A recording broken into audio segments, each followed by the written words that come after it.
राम राम किसान भाइयों। तो क्या हाल आप सबके। आज मैं आप सभी को ड्यूस फार के जो इंजन के बारे में बताना चाहता हूँ। आप सभी के बहुत सारे कमेंट्स आते हैं कि भाई यार जो इंजन है ना उसके बारे में बताएंगे, तो इनके इंजन में ना औरों से अलग क्या है, क्या मेन बातें हैं। मिलते हैं इनसे। राम राम भाई साहब। राम राम भाई साहब, कैसे हो? बढ़िया, आप नहीं सुनाओ। सब बढ़िया चल रहा है जी। आपने तो आग लगा दी झाड़ के अंदर भी आपकी वीडियो ने, तो क्या कहना चाहोगे, कितने कुछ आ रहा है क्या आपके पास ये जो रिस्पॉन्स है? सर, बहुत दूर दूर से फ़ोन आते हैं ज़मींदारों के और वो जानकारी भी लेते हैं। उस तरीके से कस्टमर को हमारा वीडियो अच्छा लगता है तो वो हमारे पास काफ़ी फ़ोन कर रहे हैं। अच्छा रिस्पॉन्स आ रहा है हमारा कस्टमर की तरफ से। अच्छा भैया, तो भैया पहला क्वेश्चन मेरा आपसे ये रहा कि आपका इंजन में ना कितने सिलेंडर इंजन आपका रहने वाला है? जैसे कि अलग अलग कंपनियों के हिसाब से जैसे HP वाइज सिलेंडर होते हैं, जो कि मार्केट के में अंदर हम बात करेंगे। जैसे कि एक सिलेंडर भी देखा होगा लोगों ने, 2 सिलेंडर भी, 3 भी, 4 भी, 6 सिलेंडर भी। इस फार के अंदर आपको 3 सिलेंडर इंजन मिलेगा 45 हॉर्स पावर से लेके 70 हॉर्स पावर तक, जो कि हमारे ट्रैक्टर का जो सिलेंडर की आप बात कर रहे हैं। परंतु आपको जो ड्यूस फार के इंजन के बारे में इसलिए हम आज डिस्कस करना चाह रहे हैं। जो ड्यूस फार कंपनी है वो डीजल इंजन में मास्टर है। डीजल इंजन में मास्टर होने का मतलब ये है, जो कि जैसे कि जो उपलब्धियां हैं ड्यूस फार की पूरे भारत नहीं संसार के अंदर, जो सबसे पहला ड्यूस फार का जो डीजल ट्रैक्टर बना था पूरे संसार के अंदर, सबसे पहले ड्यूस फार ने ही डीजल ट्रैक्टर पूरे वर्ल्ड को दिया था, पूरे संसार को। और जैसे कि जो एक और उपलब्धि इनकी, जैसे कि जो 4 व्हील ड्राइव ट्रैक्टर है, जो वर्ल्ड में फर्स्ट 4 व्हील ड्राइव ट्रैक्टर वो ड्यूस फार ने पूरे संसार को दिया था। जैसे कि हम आज इंजन की बात कर रहे हैं, आपने अभी तक 1 सिलेंडर, 2 सिलेंडर, 3 सिलेंडर, 4 सिलेंडर और 6 सिलेंडर इंजन देखे हैं, परंतु आज तक किसी भी कंपनी पे हम इंजन की बात कर रहे हैं इसलिए आपसे ये बात कर रहे हैं क्योंकि 5 सिलेंडर इंजन आपने अपनी लाइफ में कभी भी नहीं देखा होगा। जो 5 सिलेंडर इंजन का जो ड्यूस फार का है, हम आपको नेक्स्ट वीडियो जो हमारा बनेगा उसके अंदर आपको 5 सिलेंडर इंजन के बारे में बताएंगे। भैया एसी कैबिन ना हर कोई लगा रहा है, हर कोई कंपनी, ठीक है। आप मेरे को ना ये बोल रहे थे कि अगर आप हमारे ट्रैक्टर अंदर एसी कैबिन लगाओगे तो हमारे इंजन पे ना इतना इम्पैक्ट नहीं पड़ेगा, ये लोड नहीं मांगेगा। दरअसल आपने देखा होगा पहले मारुति 800 आती थी तो उसके अंदर एसी नहीं आता था, और बाद में जैन गाड़ी आई, ऑल्टो गाड़ी आई, उसके अंदर आपको एसी का ऑप्शन मिलना स्टार्ट हो गया। उसके पीछे कारण क्या रहता है? जो सीसी पावर है उसका खेल रहता है। अगर आपकी सीसी पावर आपके इंजन को सपोर्ट कर रही है तो आपका एसी कैबिन कामयाब रहेगा। नहीं तो अगर आपका इंजन उसको सपोर्ट नहीं करेगा तो आपका जो एसी कैबिन का जो लोड होता है आपके इंजन पे आएगा तो वो परफॉर्मेंस घटा देगा आपके ट्रैक्टर की। तो जो ड्यूस फार के अंदर आपको जो मिल रहा है वो 3000 सीसी का 3 सिलेंडर इंजन मिल रहा है। ट्रैक्टर के अंदर जो मेंटेनेंस है ना वो कैसे बनेगा? दरअसल क्या है, जमींदार ट्रैक्टर लेता है खेत में चलाने के लिए, उसमें जो मेंटेनेंस बनेगा, जैसे कि जो जमींदार है ट्रैक्टर के साथ में इम्प्लीमेंट चलाएगा। अब जैसे कि आप सपोज करो पलाव चला रहा है कस्टमर इम्प्लीमेंट में, तो उसमें क्या होगा, जैसे कि धरती में जब पलाव रखेगा ट्रैक्टर के पीछे तो उसमें क्या होगा, जब पलाव धरती में जाएगा तो जो भी ताकत लगती है वो ट्रैक्टर के इंजन को लगानी होती है। अगर सपोज करो आपका इंजन दमदार है, उसने वो ताकत लगा दी, अगर उसके बाद जो ताकत जाएगी वो जाएगी गियर बॉक्स के अंदर। गियर बॉक्स के अंदर अगर आपका जो गियर बॉक्स के अंदर जो उसकी बनावट है या उसमें जो गियर यूज कर रखे हैं अगर मजबूत है तो वो पावर झेल जाएगा, तो वो आगे उसको पावर शेयर कर देगा पिछले एक्सल को। अगर आपके पिछले एक्सल में मजबूती अच्छी है तो वो पावर को झेल के टायरों पे देगा, टायरों से पावर फिर इंप्लीमेंट्स को आगे की तरफ खींचेगा ट्रैक्टर को।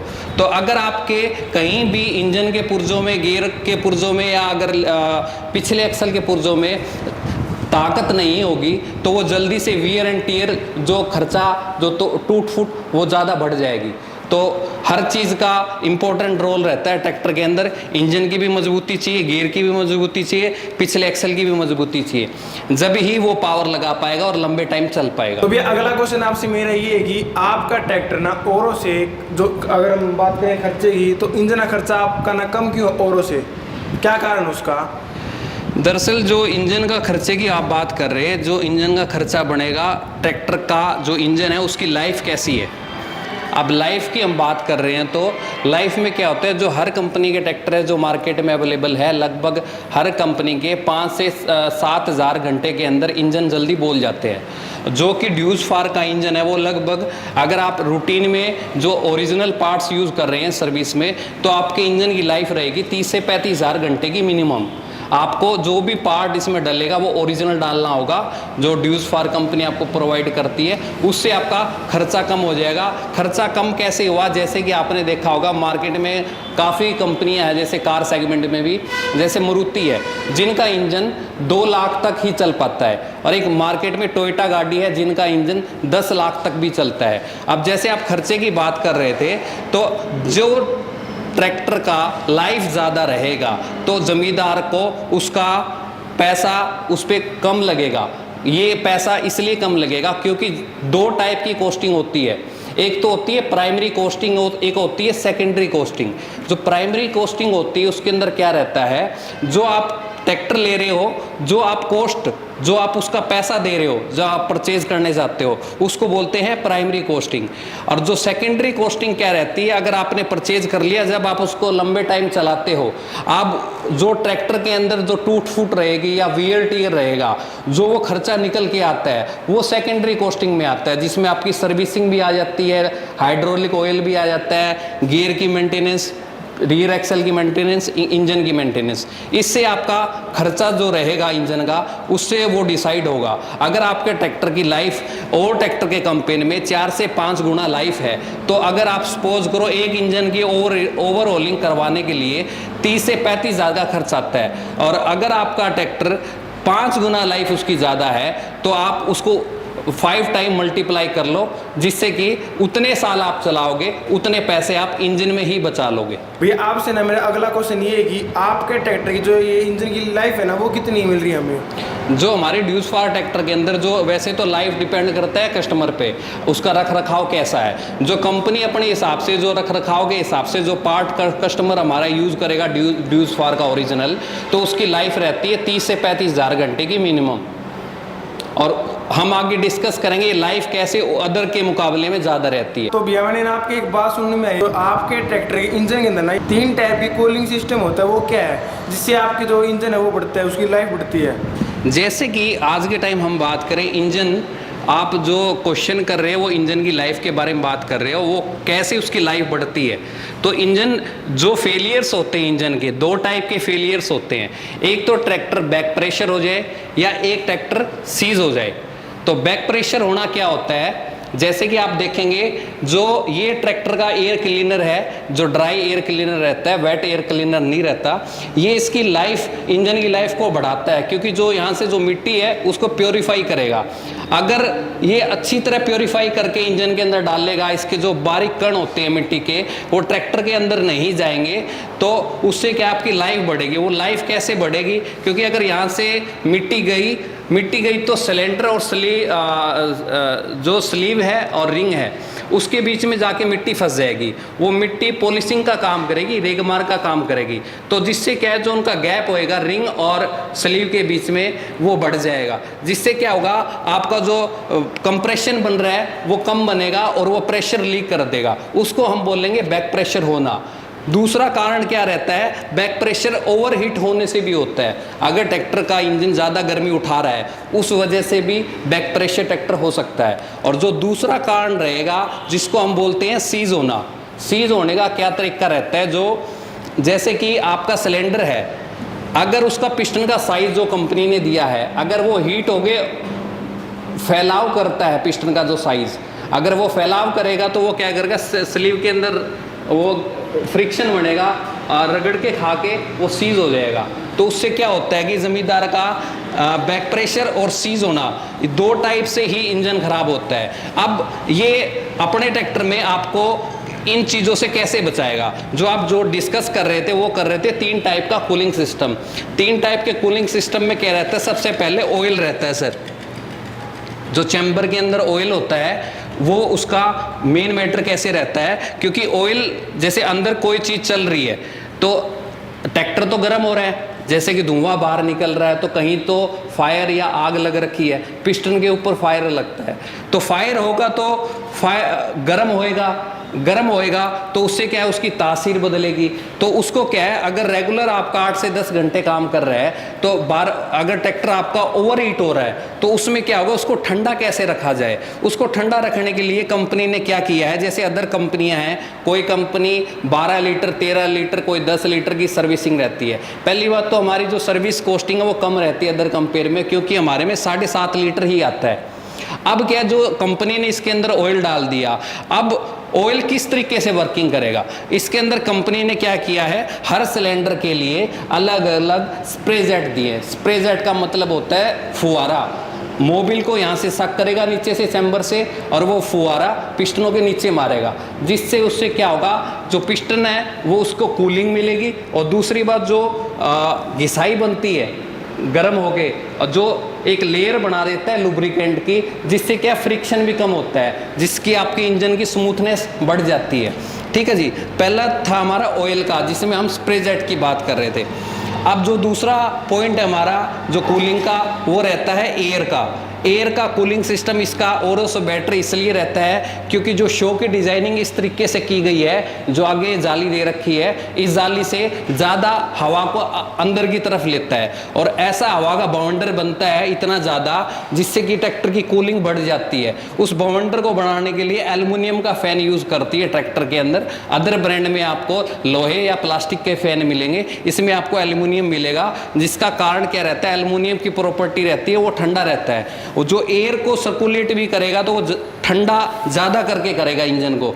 और अगर आप 8 से 10 घंटे चलाओगे तो आपकी जो कूलिंग है वो कम नहीं होगी, क्योंकि जो शो की डिजाइनिंग इस टाइप से कर रखी है, उसका एयर का जो सर्कुलेशन है वो कंटिन्यू रहेगा। ठीक है जी, अब हम बात कर रहे हैं तीसरी कूलिंग की, जो कि वो रहती है वाटर या कूलेंट से, जो आज के टाइम पे तो सभी कंपनियां कूलेंट दे रही है। ठीक है जी, आप क्या देखोगे, जैसे कि इस हेड के नीचे आपको ये दिखाई दे रहा है सर, ये कंपनी ने कूलेंट गैलरी दे रखा है। अब दरअसल क्या होगा, अगर हम बात करें सिलेंडर की, अगर कूलेंट आता है रेडिएटर से, ठीक है जी, तो रेडिएटर से कूलेंट आएगा, वो पहले जाएगा फर्स्ट सिलेंडर में, पहले सिलेंडर में, वहां से सर्कुलेट हो गया वो दूसरे सिलेंडर में जाएगा, उसके बाद वो तीसरे में जाएगा, क्योंकि पहले सिलेंडर में वो गर्म हो रहा है और दूसरे को तो और ज्यादा गर्म मिलेगा, तीसरे को सबसे ज्यादा गर्म मिलेगा। अब क्या होगा, ट्रैक्टर की जो लाइफ है, जैसे कि आपका ये कंपोनेंट है पूरा, ये पूरा पुर्जा है, अगर आपके किसी भी पार्ट में दिक्कत आती है तो आपका इंजन का फेलियर बन जाएगा, आपका ब्रेकडाउन बन जाएगा इंजन का, जिससे क्या आपको मेंटेनेंस करवाना पड़ेगा, आपकी कॉस्टिंग बढ़ेगी। तो अब इसमें क्या है, जो थर्ड सिलेंडर है उसको ज़्यादा हीट मिल रही है, अदर ब्रांड में लुब्रिकेशन नहीं मिल रहा, उस वजह से भी हीट मिल रही है, एयर का सर्कुलेशन नहीं मिल पाता अच्छी तरह, तो उस वजह से भी हीट मिल रही है, और जो कूलेंट के अंदर जो थर्ड सिलेंडर है वहाँ पे भी हीट ज़्यादा मिल रही है। तो आपको जो थर्ड सिलेंडर होगा वो सबसे ज़्यादा खराब होता है। जो कि हम बात कर रहे थे, 3 टाइप की कूलिंग है, एयर की तो आगे से लेगा करेगा, कूलेंट की जो कूलिंग है, और तीसरी जो कूलिंग हम बात कर रहे थे ऑयल की नीचे से। अभी मैंने ना बहुत सुना आपके इंजन के बारे में, बहुत तारीफें आई हैं मेरे पास, कि वो बोलते हैं कि आपके इंजन के अंदर ना ये जो वाइब्रेशन होती है ना वो नहीं है, क्या कारण है उसका? वाइब्रेशन का क्या रीज़न रहता है, आजकल एक कंपनी आ रखी है ऑरेंज कलर का ट्रैक्टर बनाती है, ठीक है, मैं नाम नहीं लेना चाहूँगा उस कंपनी का। उस कंपनी ने क्या किया है, जो वाइब्रेशन मेन मैटर रहता है ट्रैक्टर के अंदर, इंजन में खासकर, कारण क्या है, अगर वाइब्रेशन ट्रैक्टर में होगी तो उसकी वियर एंड टीयर जो रहती है ट्रैक्टर की वो बढ़ जाएगी। वियर एंड टीयर कैसे बढ़ जाएगी, जैसे कोई भी आपका कहीं पे नट डाल रखा है, अगर उसमें स्पेस ज़्यादा है, अगर वो बार बार जैसे वाइब्रेट तो होगा बार बार, तो वो उसका जो खांचा रहता है वो बढ़ जाता है, तो जिससे क्या होता है, आपका वियर एंड टीयर उससे बढ़ जाएगा। तो अब दरअसल वाइब्रेशन कैसे अदर ट्रैक्टर के कंपेयर में हमारे में ना के बराबर किस लिए होती है, हम ट्रैक्टर की बात कर रहे थे ऑरेंज कलर वाले ट्रैक्टर के अंदर, उसमें कंपनी ने क्या किया है, जो एक साफट है केम साफट, उसके पैरेलल में एक और केम साफट कंपनी ने दे दी। अब दरअसल क्या है, आज के लिए तो ठीक है, अब जैसे ट्रैक्टर चलेगा, अगर जो उसकी लाइफ है जैसे वो 5,000, 10,000, 15,000 ट्रैक्टर चलेगा, जो ट्रैक्टर चलेगा जी उसकी घिसाई तो बनेगी। वियर एंड टीयर तो कोई भी मशीन है उसकी किसी की कम होती है, किसी की ज़्यादा होती है। अब कल को उसकी बैलेंसिंग अगर बिगड़ जाती है तो जो कस्टमर को अगर बैलेंसिंग करवानी पड़ती है तो उसकी कॉस्टिंग इतनी ज़्यादा पड़ती है, क्योंकि लेने से पहले कस्टमर को जानकारी नहीं होती भाई अगर उसकी वाइब्रेशन बिगड़ जाएगी तो उसका खर्च क्या आएगा, तो उसमें मेंटेनेंस इतना बढ़ जाता है तो कॉस्टिंग उसकी काफ़ी बढ़ जाएगी। तो हमारे में कॉस्टिंग भी नहीं बढ़ेगी, हमने वाइब्रेशन कैसे कंट्रोल कर रखी है वो भी आपको समझाएंगे। आओ इधर आओ सर। आप कैसे समझते हैं ट्रैक्टर के अंदर वाइब्रेशन कैसे कंट्रोल की जाती है, आपके हिसाब से क्या हो सकता है, कुछ आइडिया है आपको? कुछ होगा भी इंजन के अंदर जिसके कारण ये वाइब्रेशन हो रही होगी। दरअसल क्या रहता है वाइब्रेशन का, जो जैसे कि सिलेंडर पावर बनाता है, तो अगर आपकी मिसमैच पावर बनती है, 3 सिलेंडर है आपके, तीनों सिलेंडर में अगर मिसमैच मतलब अगले सिलेंडर में पावर जैसे कम बन रही है, पिछले में ज़्यादा, पिछले में अलग टाइप की बन रही है, तो उससे क्या होगा, पावर बराबर नहीं बनेगी तो वाइब्रेशन बनेगी। हमारे में क्या कर रखा है कंपनी ने, जैसे कि हम आपने बताया था, आपको बताया था जो कूलिंग सिस्टम हमारा जो कूलेंट का, वो हर कंपनी में पहले सिलेंडर में जाएगा कूलेंट, फिर दूसरे में, फिर जाएगा तीसरे में, ठीक है जी।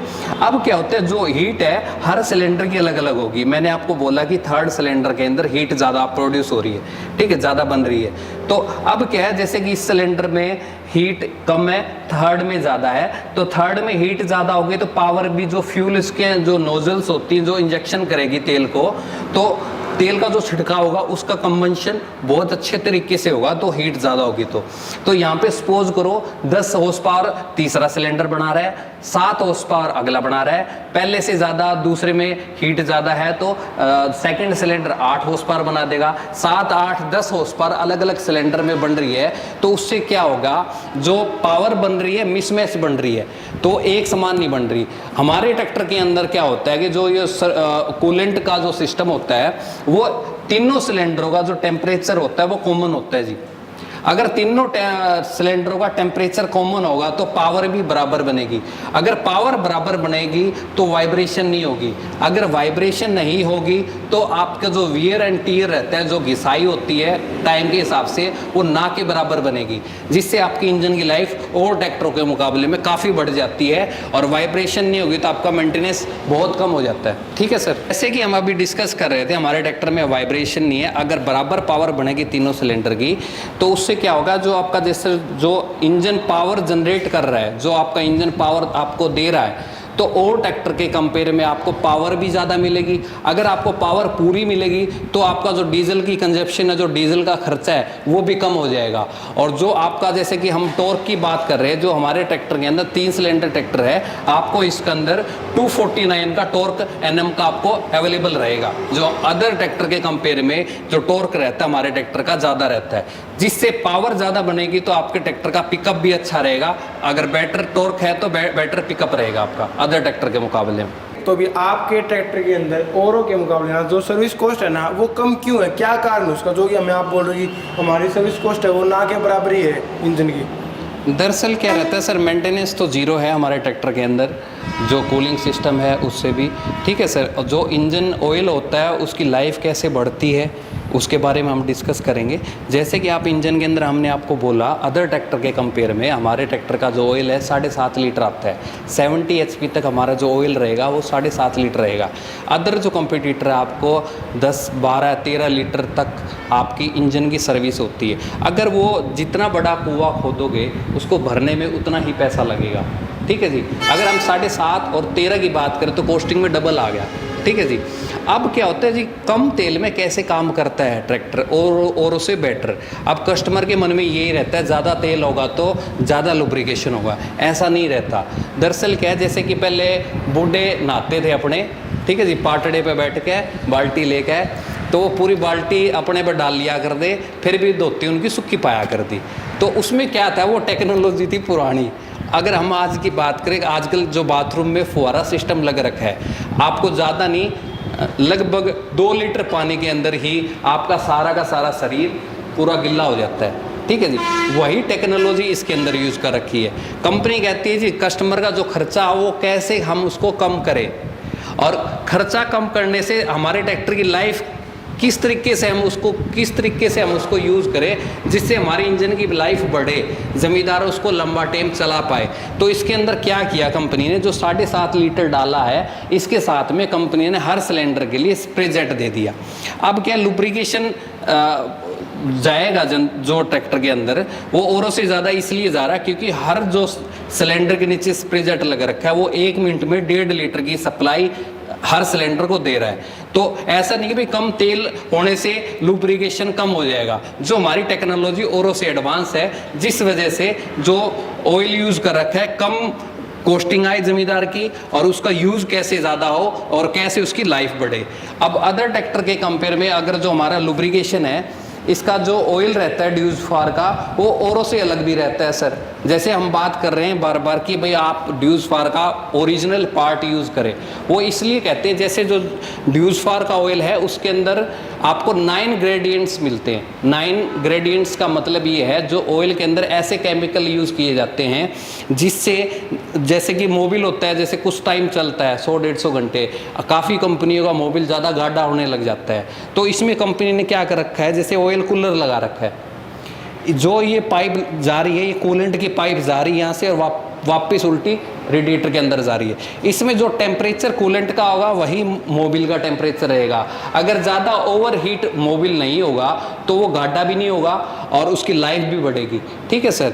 और जो हम 9 इंग्रेडिएंट्स की बात कर रहे हैं वो ऐसे केमिकल यूज़ कर रखे हैं, जो अदर ब्रांड की हम बात करें उनके मोबिल के अंदर आपको 4 से 5 ही इंग्रेडिएंट्स मिल पाएंगे, हमारे में 9 रहते हैं। जैसे कि हम कैसे 9 ग्रेडियंट्स आपको हेल्प करते हैं। जो हमारी पहली सर्विस रहती है वो रहती है 50 घंटे पे, और उसके बाद जो नेक्स्ट 4 सर्विस होती है वो रहती है 300 घंटे पे, और उसके बाद जो 6ठी जो सर्विस होगी हमारी वो 350 घंटे पे स्टार्ट रहती है।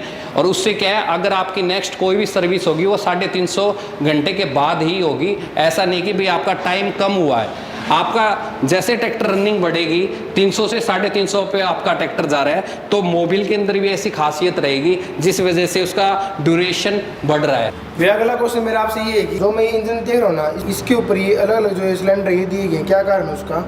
दरअसल क्या रहता है, जैसे ज़मींदार ट्रैक्टर यूज़ करता है और वक्त के हिसाब से वियर एंड टियर होता है, कई ट्रैक्टरों में तो कम रहता है, कईयों में ज़्यादा रहता है। दरअसल क्या है, जो आपकी कॉस्टिंग बढ़ती है वो अलग अलग पार्ट के हिसाब से बढ़ती है। सपोज करो आपके ट्रैक्टर में कोई फेलियर आ गया, तो जैसे हमारे में भी आ गया, मान लो भाई जैसे हम 30-35 हज़ार बोल रहे हैं, उसकी भी एक लाइफ है, तो हमारे में भी उसके बाद फेलियर आ गया। तो अगर आपका पर्टिकुलर 3rd सिलेंडर में दिक्कत आ गई या 1st सिलेंडर में दिक्कत आ गई, हर ट्रैक्टर के अंदर आपको क्या करना पड़ेगा, जो हेड होगा वो इकट्ठा रहता है। इकट्ठा रहने से जो उसका हेड गैस्केट है उसका साइज भी बढ़ जाता है, जो उसके कंपोनेंट्स है वो सारे के सारे डलेंगे। अगर आपका एक ही हेड में दिक्कत आई तो एक ही हेड रिपेयर होगा। देसी तरीके से हम बात करें, अगर आपका 100% मतलब 100% में से सिर्फ 20% पार्ट में कोई दिक्कत है तो हमारे ट्रैक्टर में 20% ही खर्चा लगेगा। ऐसा नहीं कि आपका 100 का 100 खर्चा लगेगा। तो 20% खराब हो तो 20% खर्चा लगेगा, जिससे ज़मींदार का जो खर्चा कम लगेगा और मेंटेनेंस में भी ज़मींदार पैसे बचा पाएगा, और ट्रैक्टर में वो खर्चा बढ़ जाएगा। उसमें क्या है, पूरा ट्रैक्टर खुलता है, पूरा ट्रैक्टर खुलने से काफ़ी चीज़ें उसके अंदर डलती है जिससे ज़मींदार का खर्चा बढ़ता है। हमारा जो ट्रैक्टर रहता है वो अलग अलग सिलेंडर का रहता है। भैया अगला क्वेश्चन मेरा आपसे ये है कि जो ये इंजन के ऊपर जो पंप है ये क्या लगा रखे हैं? 1 2 3 4 ये भी लगा दे, ये भी लगा दे, क्या ये काम कर दिया? दरअसल क्या रहता है, जो अदर कंपनीज है वो ज़्यादातर यूज़ करती हैं माइको का डीजल पंप, माइको बॉस है जो, रोटरी भी उसी कंपनी का यूज़ करती है। जो हमारे में है 3rd टाइप का डीजल पंप कह सकते हो आप इसको। ये हमारे नोजल रहती है, ये इनके प्लंजर रहते हैं, ये हमारा गवर्नर रहता है। इसमें क्या हो गया, जैसे कि वो इकट्ठा जो पंप रहेगा, अगर बाय चांस कोई प्रॉब्लम आ गई, प्रॉब्लम कैसे, कोई एक सिलेंडर में भी प्रॉब्लम हो सकती है, तीनों में भी हो सकती है, तो उसमें क्या करना पड़ेगा, मैकेनिक उसको डीजल पंप को खोल लेगा और डीजल पंप वाले के पास लेके जाएगा। तो हमारे ट्रैक्टर के अंदर आपको कहीं बाहर ले जाने की ज़रूरत नहीं है। वो कैसे नहीं है, हम आपको समझा देते हैं। हमारा ट्रैक्टर शोरूम पे ही रेक्टिफाई हो जाएगा, वहीं पे हम ठीक कर देंगे। उसमें क्या रहता है, और ऐसा नहीं भी कस्टमर को पता नहीं लग पाता भाई किस सिलेंडर में क्या दिक्कत आ रखी है। ये हमारे ट्रैक्टर में सिलेंसर में नट होते हैं 10 नंबर के, यहाँ पे कंपनी हमें अवेलेबल करती है एक टेम्परेचर गेज। वो टेम्परेचर गेज हम लगाते हैं, बाई चांस हम दूसरी तरफ चलते हैं, अगर पहले सिलेंडर के अंदर जो टेम्परेचर आ रहा है, जो कंपनी का रहता है जो टेम्परेचर, उससे ज़्यादा आ रहा है, तो उससे हमें क्या पता लगेगा उस सिलेंडर के अंदर, उस प्लंजर में या उस नोजल में दिक्कत है। बाकी दोनों सिलेंडर का टेम्परेचर कॉमन आ रहा है, तो एक का टेम्परेचर अलग आएगा, तो उसी में प्रॉब्लम है। सिर्फ हमें पूरा ट्रैक्टर खोलने की जरूरत नहीं है, पूरा डीजल पंप खोलने की जरूरत नहीं है। जिसका टेम्परेचर हाई आ रहा है तो उसी सिलेंडर के नोजल भी खोलेंगे और प्लंजर भी खोलेंगे। सिर्फ आप उसी पार्ट को रिपेयर करवा सकते हो। ऐसा नहीं कि भाई अगर डीजल पंप वाले के पास जाएगा तो हमें एश्योरिटी नहीं होती कि भाई अगला रिपेयर कर रहा है उसको, या डिस्पोजल का डाल रहा है, या उसको वैसे ही सफाई करके डाल रहा है, हमसे पैसा चार्ज कर रहा है। इससे क्या है, कस्टमर का फेथ बनता है। अगर जिस पार्ट में प्रॉब्लम आई वही पार्ट खुलेगा तो जमींदार का खर्चा भी कम लगेगा और उसका विश्वास भी बढ़ेगा उस कंपनी पर भी। ठीक है भैया, जो ये टर्बो इंटरकूलर है ना, ये आपके हर ट्रैक्टर में लग जाएगा क्या? गवर्नमेंट की कंडीशन रहती है वो 50 HP अबव में रहती है। अगर आप चाहे तो टर्बो इंटरकूलर हमारे अदर मॉडल्स में भी लगा सकते हैं। अच्छा? दरअसल क्या है, जो हमारा इंजन है वो टर्बो इंटरकूलर को सपोर्ट करता है, जो हमारा डिज़ाइन है वो इसको सपोर्ट करता है। जो टर्बो इंटरकूलर रहेगा, जैसे कि आप वर्किंग देख रहे हैं टर्बो इंटरकूलर की, जैसे कि एयर रहेगी, जैसे प्योर एयर को यहाँ से सक करेगा। ठीक है सर, यहाँ से सक करके जो इसके अंदर टर्बाइन होता है एक प्रकार से, वो प्रेशर के साथ इंटरकूलर में डालेगा। इंटरकूलर क्या करेगा सर, जो गर्म एयर है, जो बाहर का जो टेम्परेचर है जैसे 40-42 का, या अलग अलग क्लाइमेटिक कंडीशन होती है, कई जगह टेम्परेचर कम होता है। अब इसको क्या कर रहा है, इंटरकूलर इसको कंप्रेस कर रहा है, ठंडा कर रहा है। ठंडा करके जैसे ये पाइप जा रही है, ये इसके हेड के अंदर डाल रही है।